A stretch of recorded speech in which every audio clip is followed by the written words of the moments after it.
And really at the end of the day, it's all about having more time, more prosperity in our businesses and our lives. And at the end of the day, it's all about the art of the scale. How do we really open up to how we're growing our businesses in ways that serve us versus following all the, the stuff that you learn out there that's like you should, and finding your way that you want to grow your business, finding the way that feels aligned to you. And these three women have all built businesses that I really admire, and they talk on this topic that, and we all bring it from a different angle, but it's just so much fun to see exactly, what each person is doing that is really creating businesses that we love. It gives us free space to go, out and do all of our things that we love to do. I look across this circle here, and I can think of things I see in you guys out doing all the time, just with your son, it's like that, as he's climbing. Julie, you're out skiing. And Erin, I don't know all the things that you do, but I know you live a great, good life. And so this is going to be fun to dive into this. And so I'm Cammie Gilner, and I am a business coach who helps women raise up their voice, their vision, and their visibility, and grow businesses that they truly love with more time prosperity and wealth prosperity.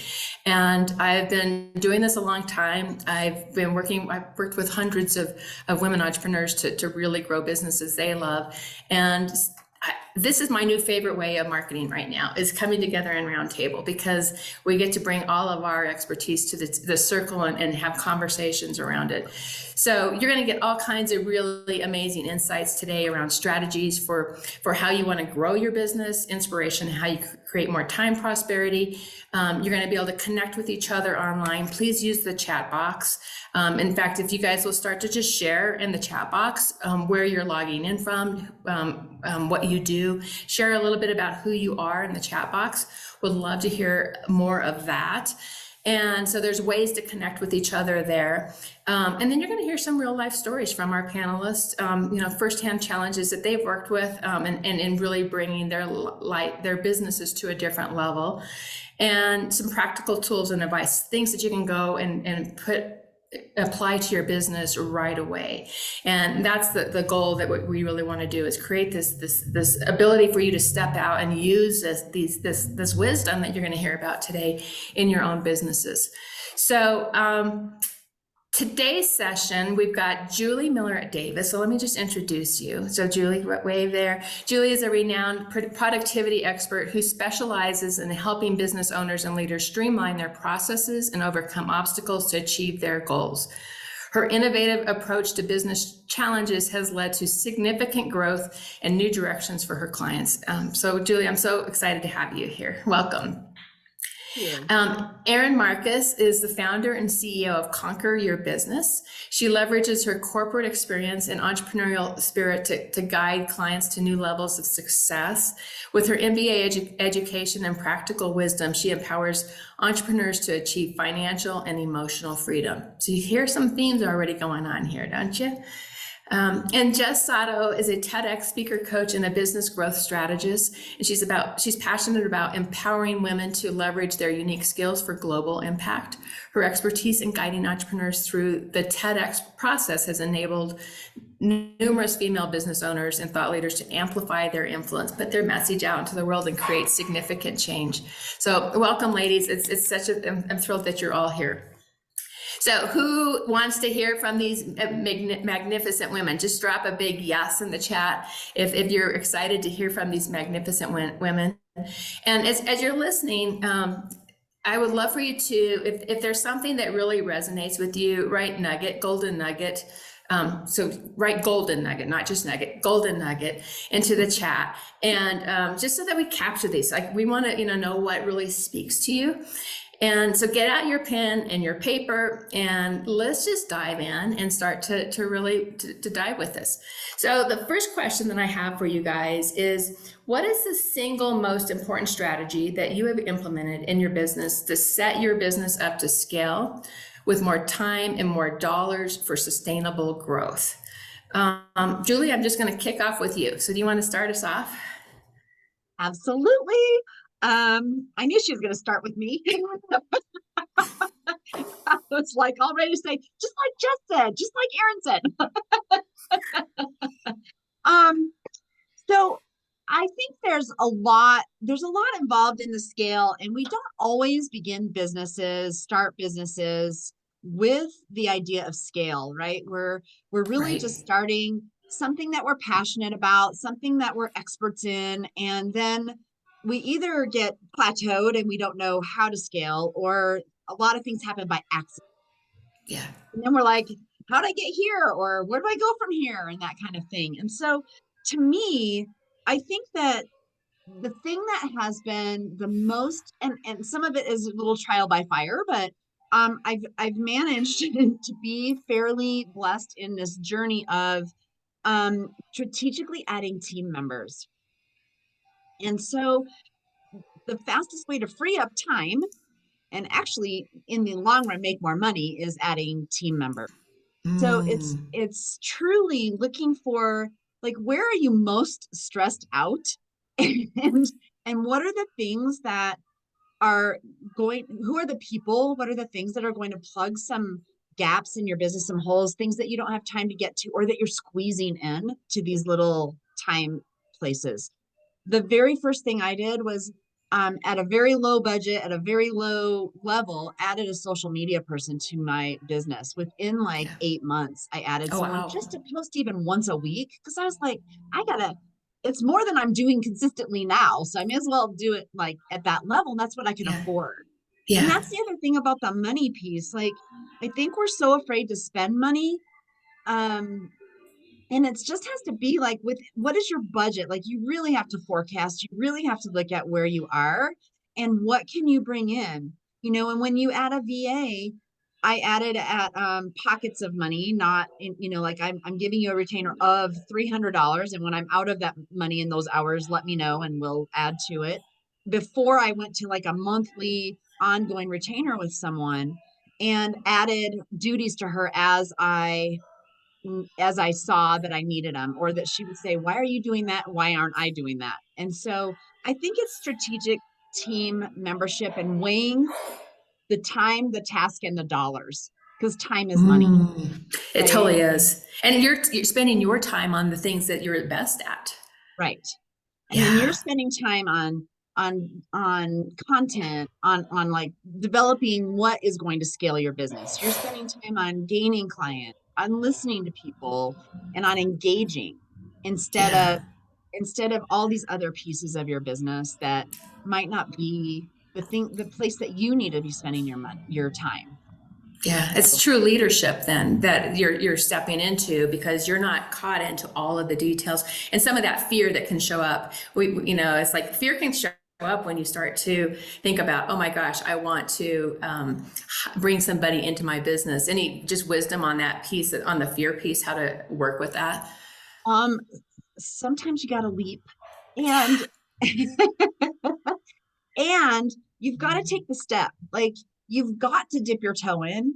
You've got to, like, start small and get bigger. You don't have to start out spending $1,000 a month on somebody's services. Like, let's try let's just try a little bit of, um let me try this and let's add that, and let's be strategic about it. And that helps get over that fear piece, I think, because you start feeling that success a little bit at a time, and the I can breathe a little now.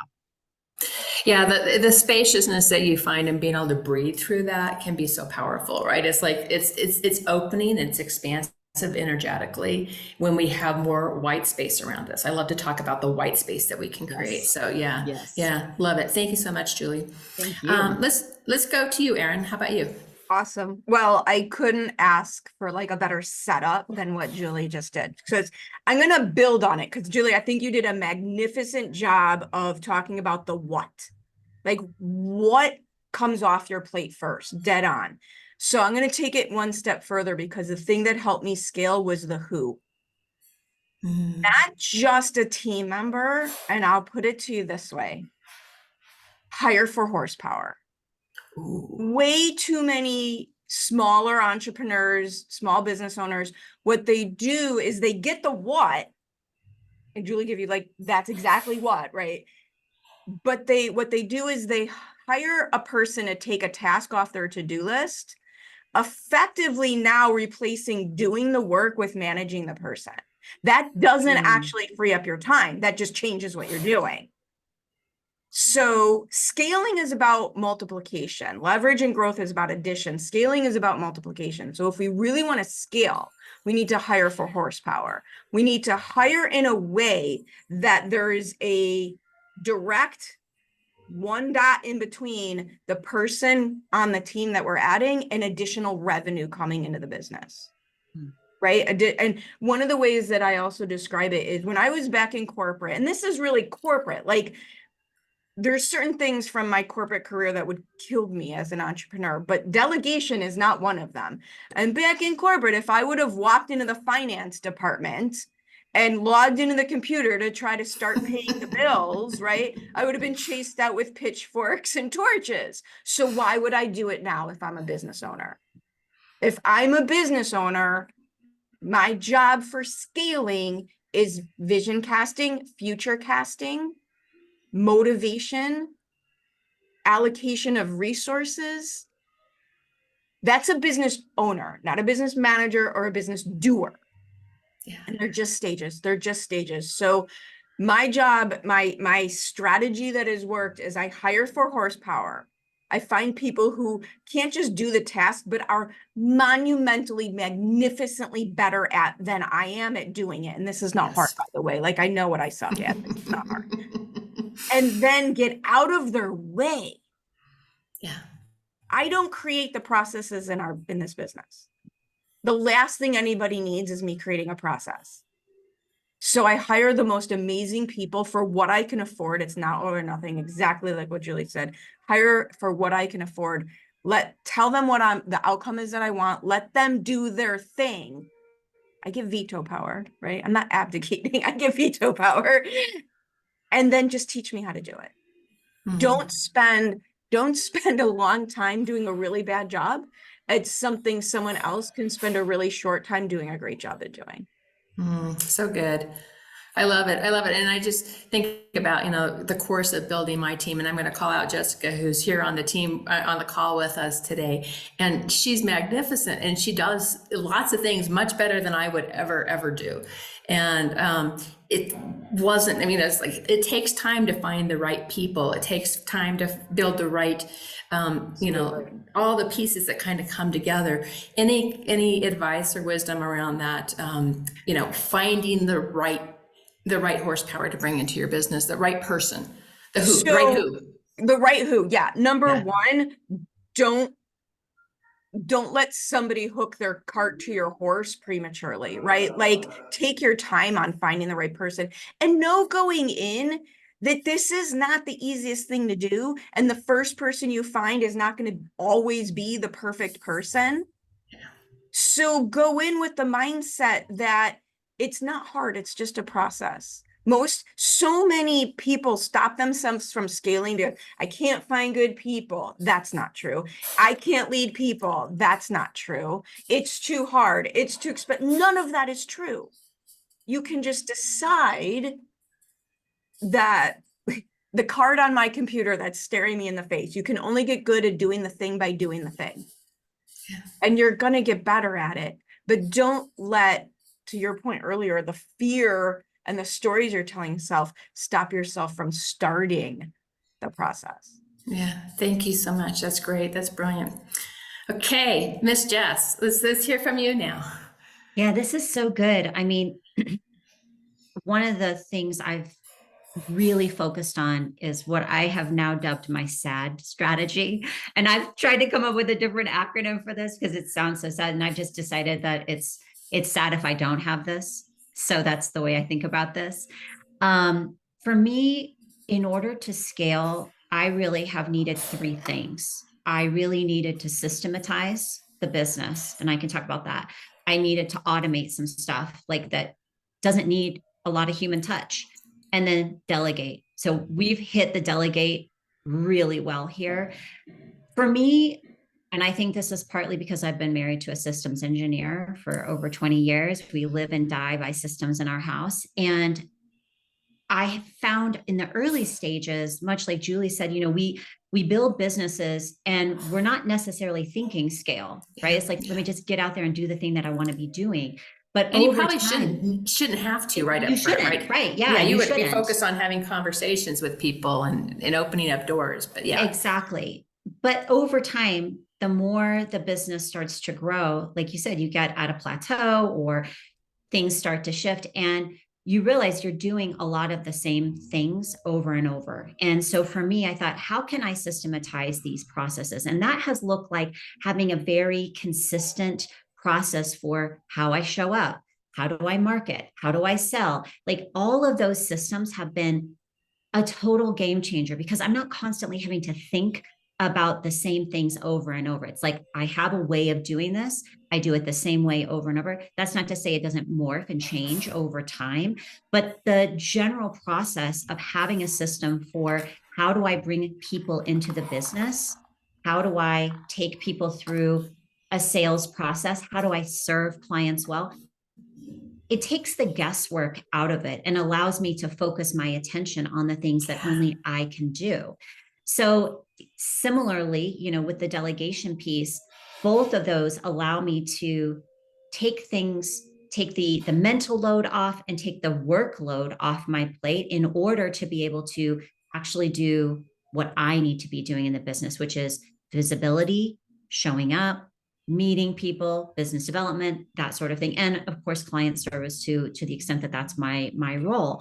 So for me, really figuring out what are the right systems for my business has been really important. And, I appreciate a lot what Erin is saying about like developing the process for some of us. Like I can't do this work without knowing how I want to do it. So I love that initial process piece. But then when it comes to like the documentation and all of that, Yeah. hard pass, right? So again, it's sort of like knowing where is my zone of genius? What are the things I need to be doing that only I can do? And then what are the things that other people can and should be doing in the business? And then that middle piece of automation, I think we spend a lot of time just recreating the wheel, doing the same things over and over that we just don't need to be doing.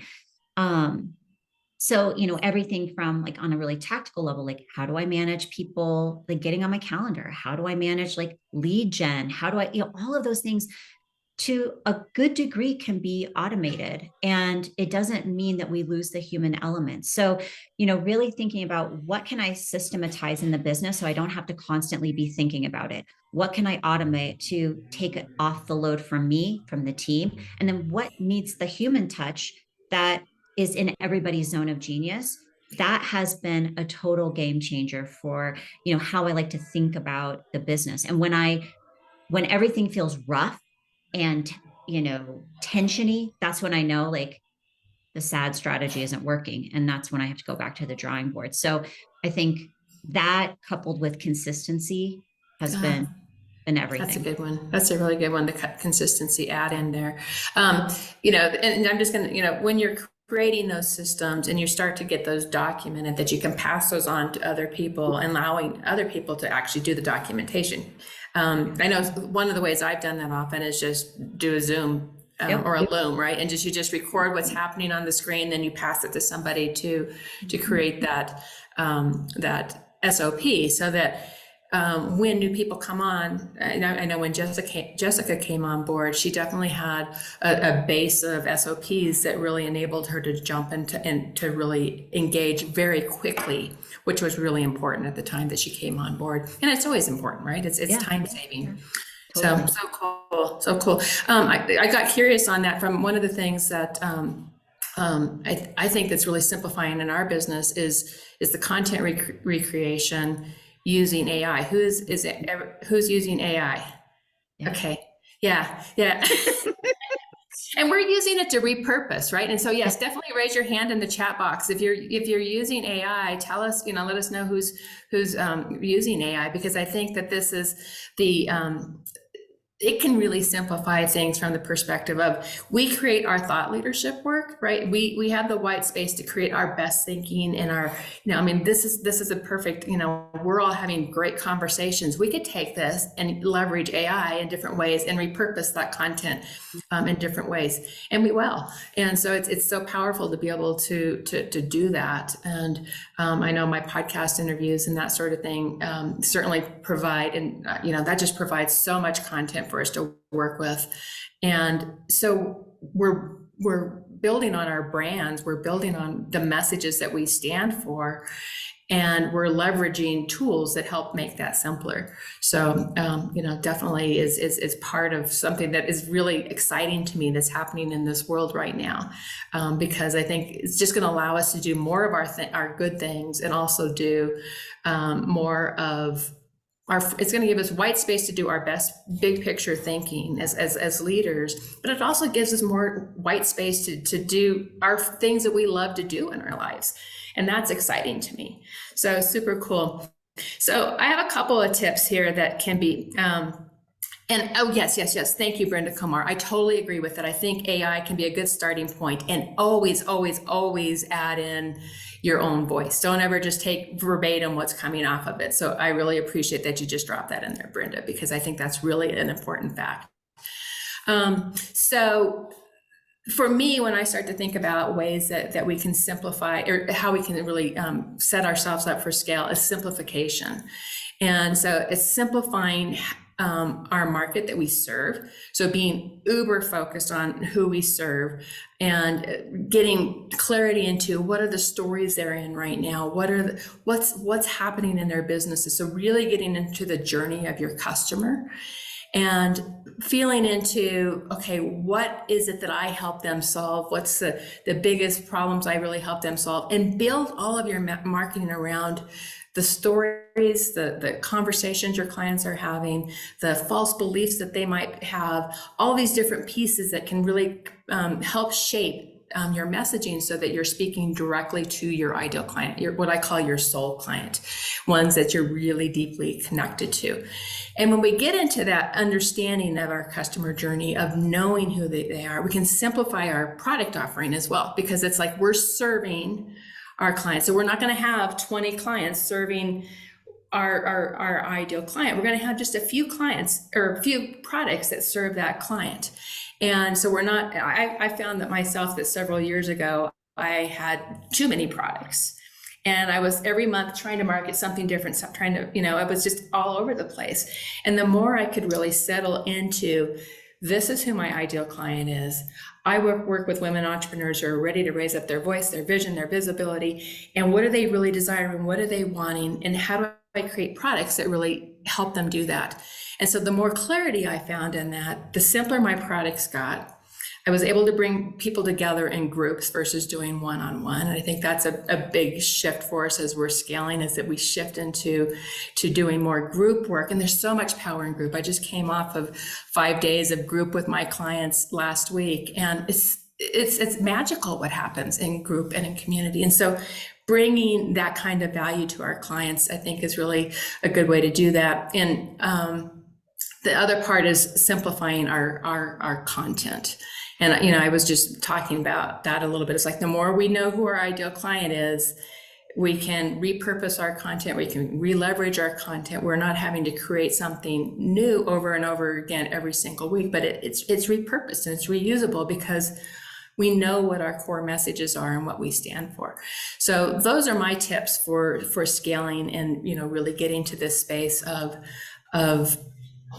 creating more white space, more time prosperity, more wealth prosperity in our business. Is my single word is simplify. So simplify your market, simplify your product, simplify your content, so that you're leveraging your time in the best way possible. So that's my tips on that. Okay, next question is, this is really around, and I kind of touched on this a moment ago, about there was a point in my business where I definitely had too many clients all at once coming at me, right? It's like, And that's a good problem to have. It's like, you know, when you feel like you're just in meeting after meeting after meeting, that can be a great problem to have, but it also doesn't give you any time to be a leader. And so when I started to feel that and I started to bring groups into my businesses, that was a big shift for me. And I probably did this, it's probably been 10 years now that I started to do more of the group work. And when I have groups together, there's so much power in bringing women together in circle and community. And one of the questions that came in before this was like, you know, I want to go deep with my clients. I want that really you know, deep relationship with my clients. And but how do you really start to move into a group? And the way that you do that is that you the power of group, there's more power in group. I mean, I've been in parts of mastermind programs. You guys probably all been parts of mastermind programs where you felt the power of group and how that lifts you up. So that definitely can happen. So that's that shift. So if you're doing all one-on-one, your time is not scalable. So that's a way. So start looking for ways that you can start to bring people together in community and group, and the power of what that can do in your businesses. And I think that really starts to shift that up. So my question, and I'll start with you, Justice, on this one is what's a simple tactic that our listeners can do in their businesses to upgrade their relationship with time in their business? That's a good one. Gosh, I have kind of two thoughts here.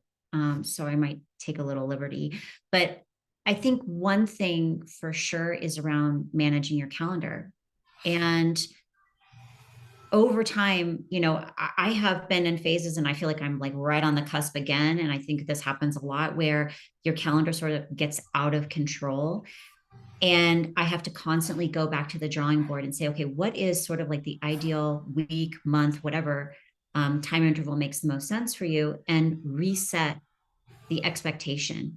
And there's like a lot of morphing that happens as the business is growing, as you hit that place where like, okay, I'm at a place where I've condensed my time now so that I'm serving more clients with less time, and then it slowly fills back up. And so it's a constant evolution. So I'd say first and foremost is figure out what your own boundaries are around your time. Like, what are the guardrails on your calendar? Yes. Yes. I have 2 teenagers. Our life is insanely busy with elite athletics. And so there's a lot happening, and that means I have to really guard my time well. So I'd say you really understand what an ideal chunk, you know, what your ideal calendar looks like, and manage according to it. The second thing I would say here is, and I think this has been a game changer, and anybody who follows me knows I talk about this a lot, which is, what does your CEO time look like? Having dedicated weekly CEO time that is your time to run the business, having a really strong vantage point, like really strong perspective and awareness about what is happening in your business, what's happening with your numbers, what's happening with, you know, the pipeline, what's happening with, you know, visibility, whatever your metrics happen to look like. And those two things have allowed me to manage the business and lead the business and be strategic about its growth. Without that viewpoint, I was at a point, I think, if I'm really honest, where I was like kind of winging it, and I felt out of control all the time. And I'm a type A person, and that doesn't work for me. I like to know what's happening. I like to be in control. And so once I got control of my calendar, once I got dedicated weekly CEO time, it really allowed me to lead much more effectively. Yeah, I love that. And it's holding to your boundaries, right? It's like, I've set this CEO time up for myself. I know last year there was a point where I actually was really slipping on my CEO days, where I was like, oh, I'll just put it on my Friday, which is my CEO day. And that was my commitment this year, was like, I am not doing that. You know, and it's really easy to let that kind of slip. And it was, I had such big slippage even as I came into this new year. Remember, Julie, we did your podcast interview on a Friday, and I did several podcast interviews that day. And I'm like, okay, but those were scheduled like back in November, and I'd let that go into my Fridays, and I'm like, oh, you know, I am not. And this year I have been so much better since that first Friday. I've been just diligent. It's like, my Fridays are my time. So I love it. Thank you. Thank you. How about you, Erin?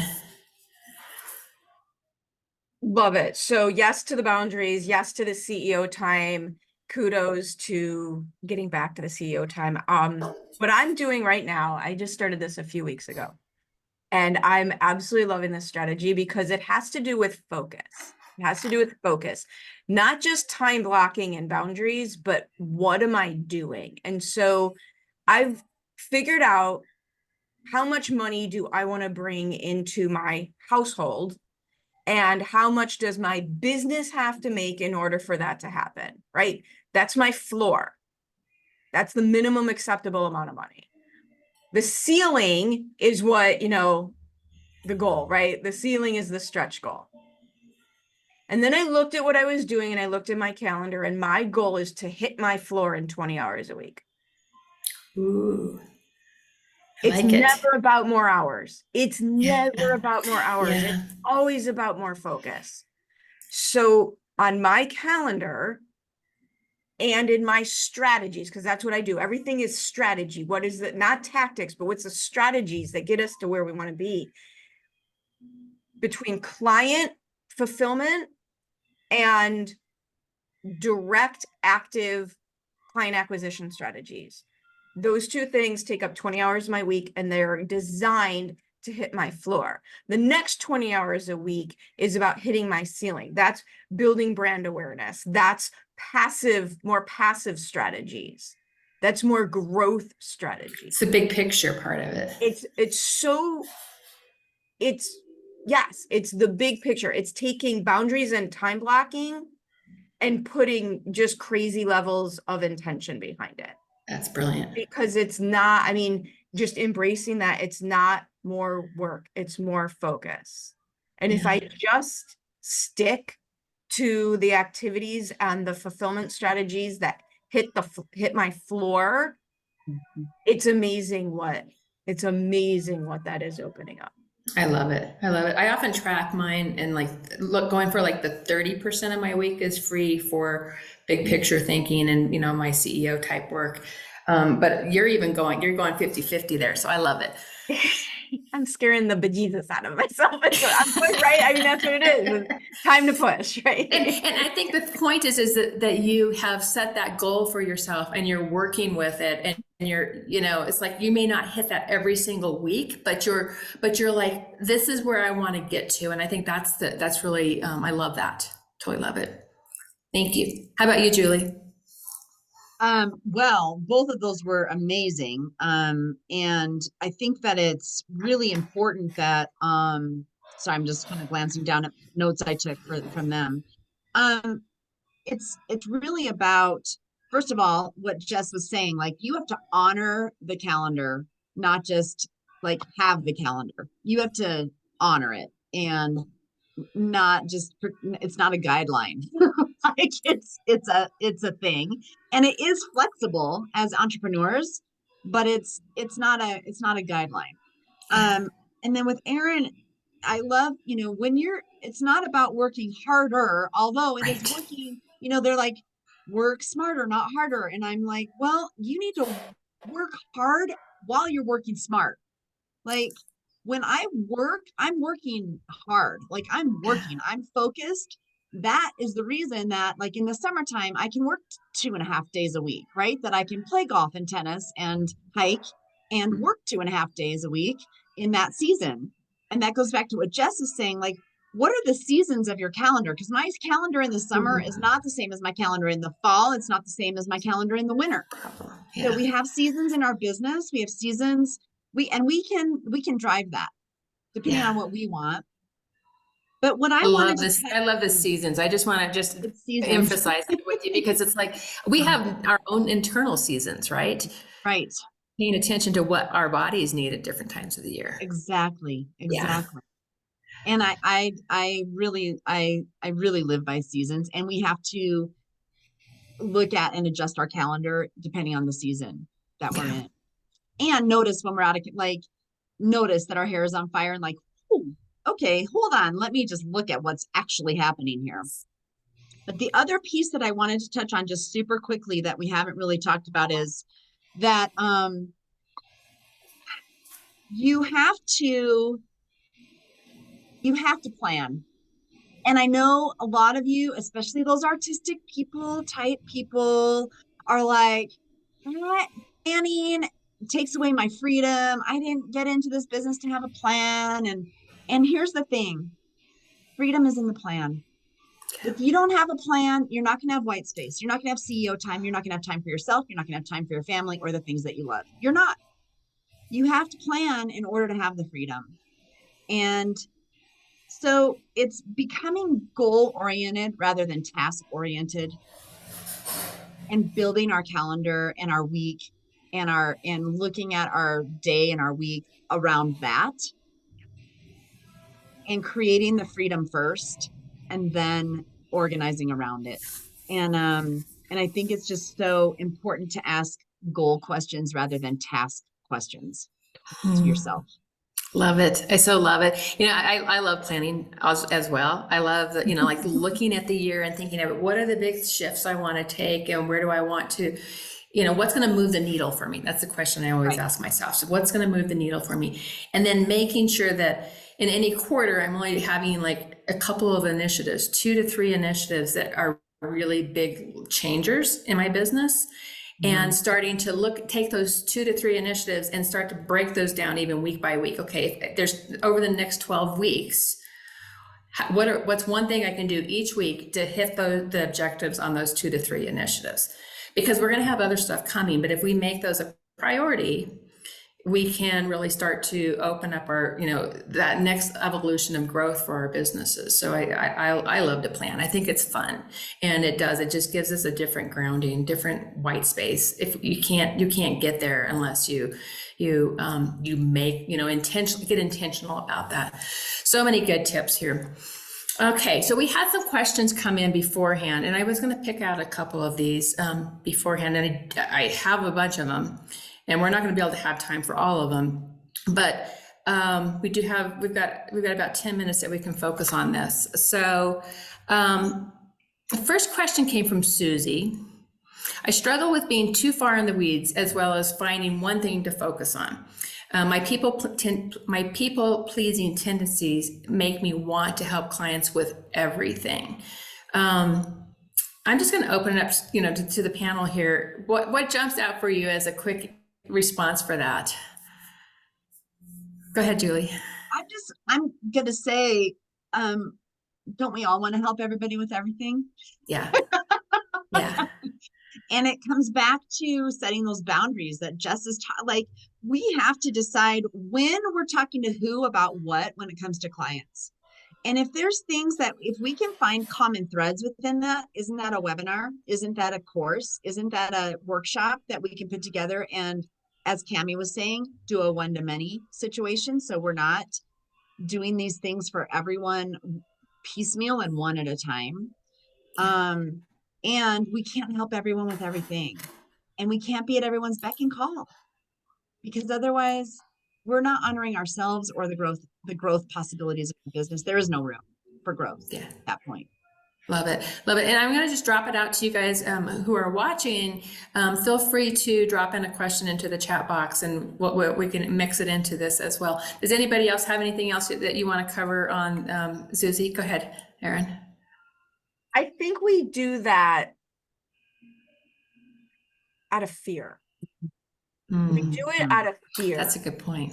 And it's one of those, like, my entire entrepreneurial journey has been, and this is not unique to me, you hear this all the time, it's basically a self-improvement journey, right? And when we want to help everyone, like I tell people, I did give you the warning, I'm very direct, put your little safety bubble on.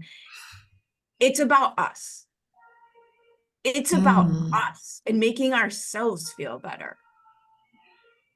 And what could we do instead if we really want to have the impact? So a couple of things that I've done is I do education-based marketing. The way that I solved this for myself was by doing education-based marketing in my business, and the decision that if I was going to charge less than $1,000 for something, I would give it away for free. Ooh, I like that. right? I have more content out there, like you're doing this today for people, Yeah. right?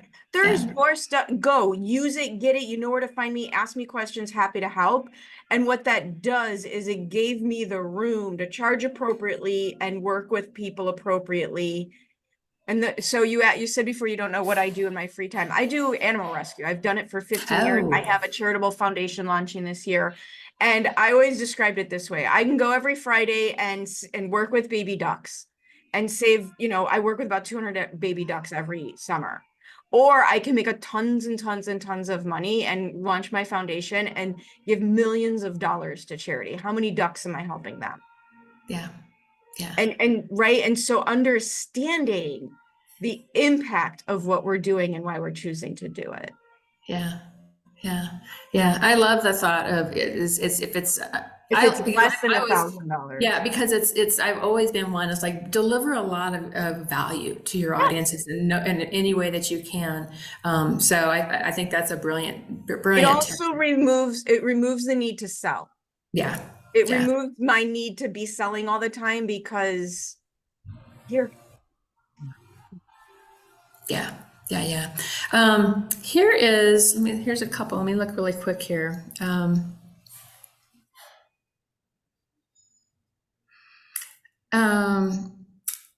So Lisa submitted, and I kind of hit on this one earlier, striking the balance between building deep relationships and reaching more people through scaling. How do you not compromise your values? Jess, do you want to talk about that one? This is interesting. So how to still build deep relationships and scale. Right? And scale and not compromise your values. And because, she's focused on, gosh, I deliver so much value, one-on-one. Yeah, I resonate with this deeply. This has been a long-standing battle for me because I genuinely feel like I do my absolute best work one-on-one. Mm-hmm. And I also have a deep personal value to equip and empower women to use their voices and their skill. And I want to do that on a global level. And I know that I cannot do that if I'm only working one-on-one. So for me, it's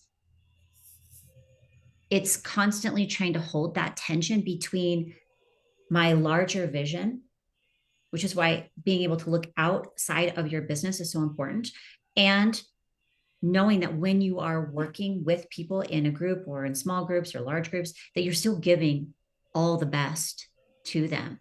Yeah. You're still building deep relationships. In every group program I've ever led, I have built deep personal relationships with those clients. So I think we have this fear like, okay, if I switch to a group, it's not going to be as rich. It's not going to be as transformational. And that has just not been my experience. Yeah. Yeah. And I think just recognizing that tension is normal. And to Erin's point, like when I'm serving more people, I'm able to do more in the world. I'm able to create more impact. And for me, that is a core value. I want to be in service. I want to use my business for good. And I can only do that if I'm in alignment. So always going back to those core values and then serving from that place.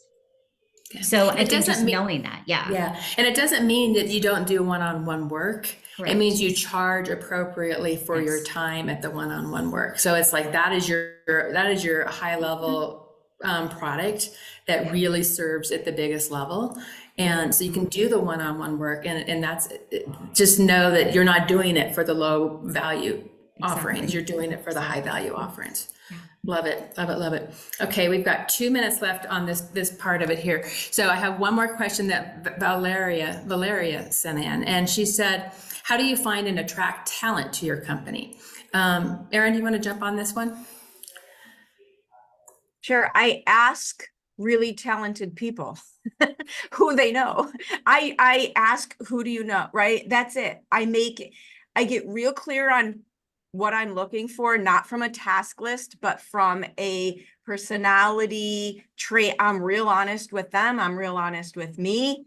I get real clear on who this is a great for and who it's not a good fit for.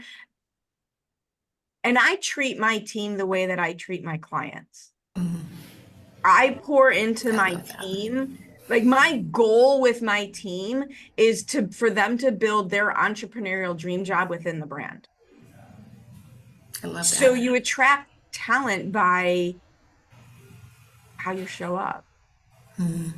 Yeah, and it's fun to build team where you get to love on your team, I and love it. you know it's really amazing to be able to do that. Because So who I love wants to it. do this alone?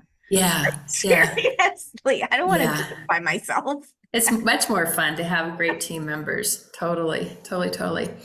Okay, so we're going to go on to our final question for you guys. Just one more pearl of wisdom as it pertains to scaling your business for more sustainability, and let everyone know where they can connect with you. So, Erin, you want to share? Sure. So I think one of the mistake people make is they try scaling strategies when they're not ready for it. And they jump on tactics that don't fit their goals and don't fit their personalities instead of reverse engineering. So my pearl of wisdom is look at your goals and look at the stage of business you're in. Are you in a growth stage, a leverage stage, or are you ready to scale? And then reverse engineer the strategies that will get you to the next level and then fill it in with the tactics. And you can find everything about me at conqueryourbusiness.com. It's all in one place for you at conqueryourbusiness.com. So thank you. Thank you. Yeah, thank you. Julie, how about you? Yes to everything that Erin said for sure. And it's very much in alignment with what I wrote on my paper. Is one pearl of wisdom regarding scale is patience. Ooh, good. Brilliant, Patience. brilliant, brilliant, brilliant. We're such an impatient group as entrepreneurs, aren't we? We are patience, consistency, and strategy are the three things I wrote. And then I wrote, listen. You need to listen to what your clients are saying. Listen to what questions are being asked. It goes back to a lot of what you said way earlier, Cami. Like if we're just launching stuff to launch stuff without listening, we're wasting all kinds of time and resources. Time is a resource, but all kinds of resources. And so patience, consistency, and strategy, which strategy goes back to what Erin said, right? And then listen. Don't just go throw spaghetti at the wall. Like people will tell you what they want from you. So do that. Yep. And Love you it. And can find, and you can find me at juliemillerdavis.com. You can find all kinds of free stuff on there and see what I'm up to. And I would love to connect with all of you. Yes, definitely. And it definitely be connecting on, on all the socials with all of these women as well. It's a good way to see what they're putting out into the world. So thank you. Thank you. Okay. How about you, Jess? Yeah, I echo what both Erin and Julie said. And I wrote down three things: show up, say what you want to say, and be consistent. And I feel like for a lot of people, we're just minimizing the things that we need to be saying, right? In order to grow and scale, it requires visibility. And I know, Cami, you and I are deeply aligned on this. Like we have to be using our voices. So when we are minimizing the things that we really want to say, when we are not putting our thought leadership out into the world, when we're not doing that, people don't really know who you are, what you're about. And speaking of that, that is a very important way to attract high quality employees and team, right? Because people want to work with and work for people who are in deep alignment with each other. So I would say show up, AKA be visible, say what you want to say, have a message, differentiate yourself. And that's rooted in your big idea and your core values. And then be consistent. Being consistent doesn't mean being constant. It means being consistent. And I think those three things have been a total game changer.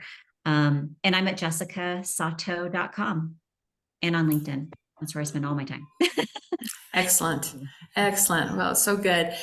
So my pearl is, and we've kind of touched on this earlier. It's not about working harder. It's about working smarter. It's about, setting up the systems, being intentional about how you set up your offerings, being intentional about how you set up your messaging. And we don't get to scale we can grow our businesses from the perspective of just working harder. We can definitely, and we've probably all done that. I know I certainly have. And we can make that growth happen. But the scale actually comes when you start to get intentional about, okay, what does my business, what do I want it to look like? What does my days look like? What does my weeks look like? And really starting to get into that flow of it.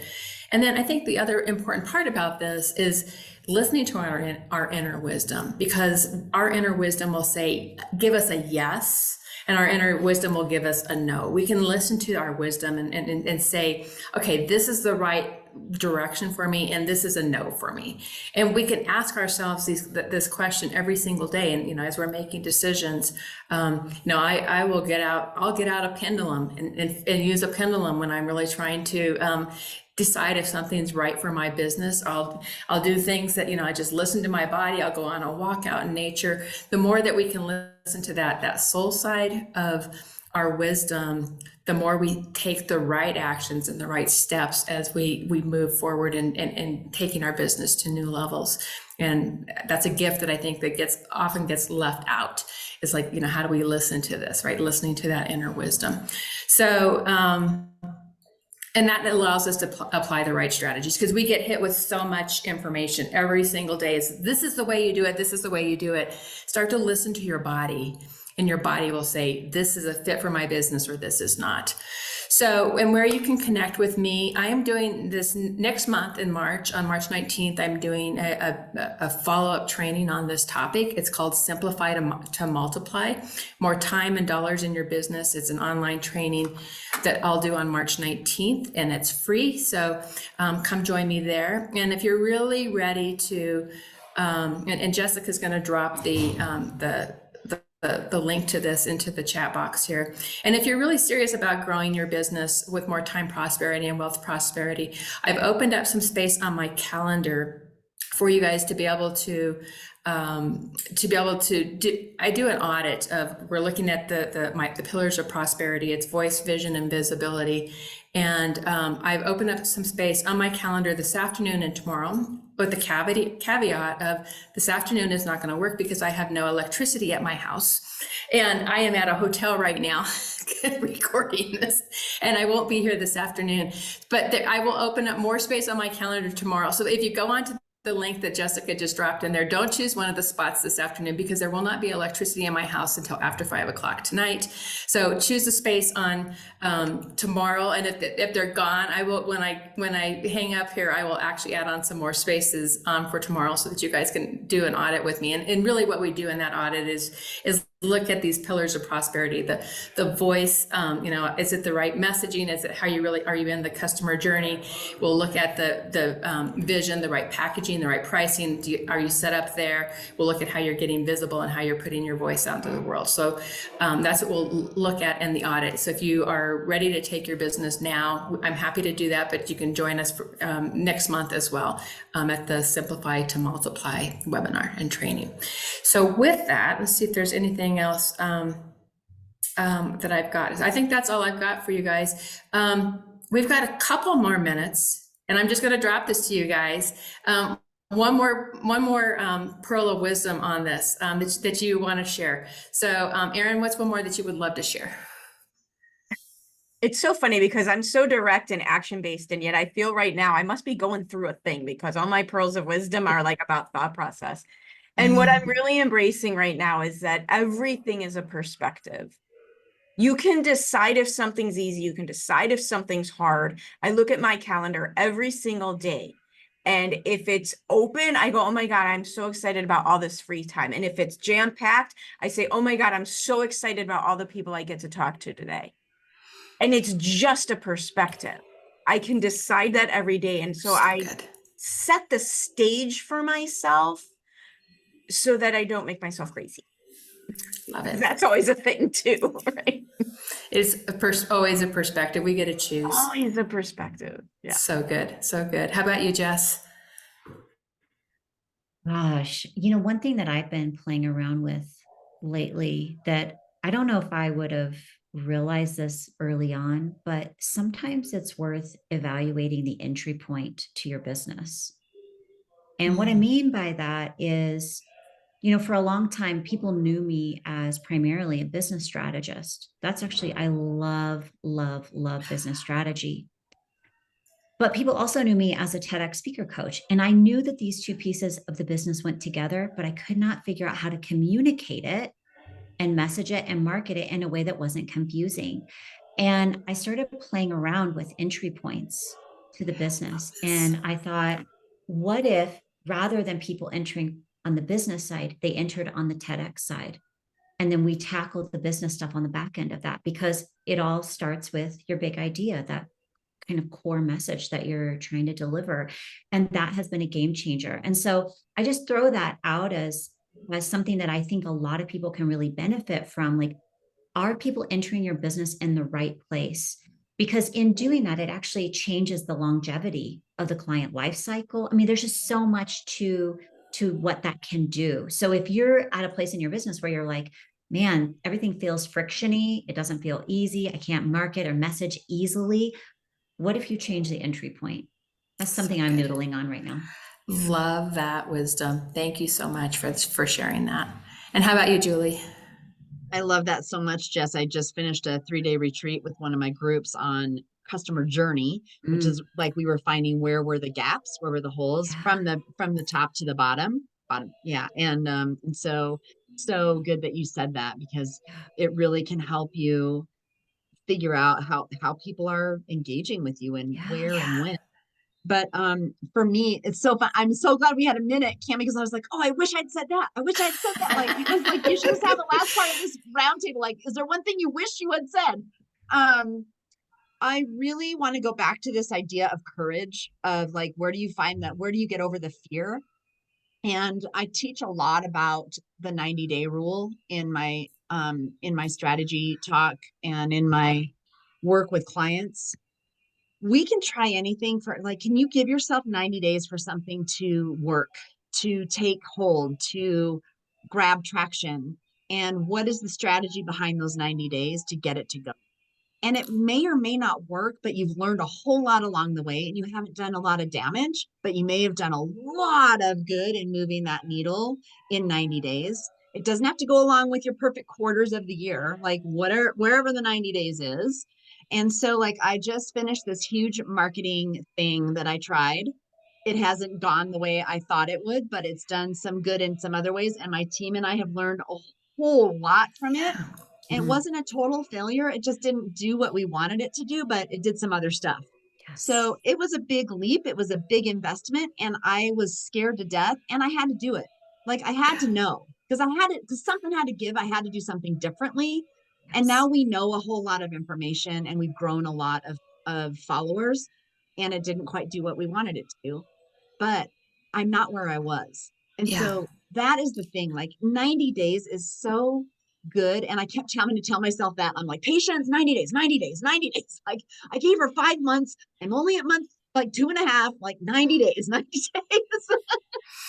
So just, if you can, that patience piece has to do with some of that 90-day stuff. And like, let's give it time to grab traction and to see where it's going to go, the thing that you want to try. And it might help you step off that ledge a little bit if you can wrap your head around 3 months, 90 days. Love that so much.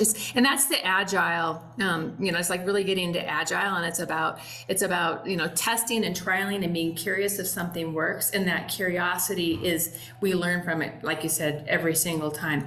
Okay. So we've got 2 minutes left. What I love for all of you in the audience is, what is one thing that you are going to action from this conversation? What's one thing that you can take away that you can go apply in your business right now? So drop that into the chat. Would love to hear about it. Hear what you're going to be taking out into the world after, what was the idea that really resonated with you that you're going to go put out into the world. So let's hear from a few of you. We'll give you a minute to type that in there. And as you guys are typing that in, what I'll say is I want to just thank my panelists for coming and joining me today. It's been a lot of fun, and so much good wisdom that you guys all shared. It's totally an honor to get to play with you guys. So here we go. We've got some coming in. Simplify your audience and clarify who they are. Freedom. The freedom is in the plan. Yes, I love that. Thank you, Mary. Thank you, Mary. Keep them coming in here. And thank you guys for joining us. 90 days of simplification and planning. Love that. Adding team members by knowing your budget with a retainer. Love it. Love it, love it. I know you guys got so much. Lizzie, seasons of the calendar. Yay, love it. Well, thank you all for joining us. And it's good to see everybody that was able to jump on the call with us. And we will see you all soon. Thanks so much.